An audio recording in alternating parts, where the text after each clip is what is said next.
Hi guys, my name is Zach Williams and I am part of the world's biggest small group.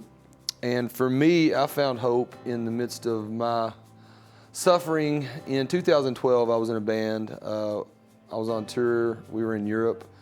I was in what should have been one of the highest points of my life, but for me it was really some of the darkest days that I've ever lived through. I was involved in drugs and alcohol, and I'd gotten consumed with the whole lifestyle of being in a rock and roll band and everything that went along with that. I had a marriage that was falling apart and relationship with my children that wasn't any better. I was living hard and reckless and just living for myself, really. And me and my wife were on the verge of a divorce. So in 2012, I was riding in a bus with a bunch of guys in my band. For some reason, I took my earphones out just to kind of see what was going on in the bus, and I heard a song by Big Daddy Weave called Redeemed on the radio. And of all places, we were in Spain. And for me, I just remember stopping dead in my tracks and thinking, wow, this is cool to hear this song all the way over here, because I knew who Jesus was and I knew he was real. I'd just been running from him for years.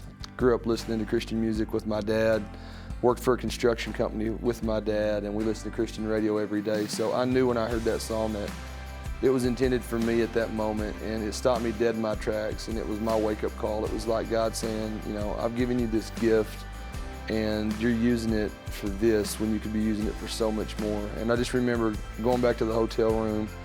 I called my wife. I told her whenever I came home from the tour that I was going to quit the band and cancel our shows, and that we were going to start attending church. And for me, that was really the turning point of where I am today. Had it not been for that decision, I know I wouldn't be here. Me and my wife wouldn't still be together. Somebody else could be raising my kids if I hadn't have made that choice at that time.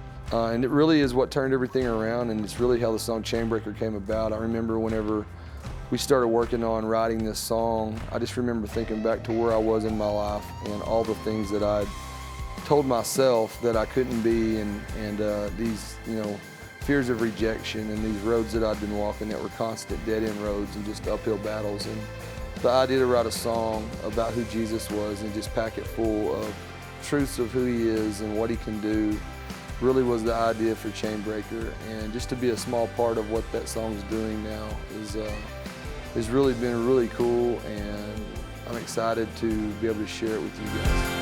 You got chains, oh, he's a chain breaker.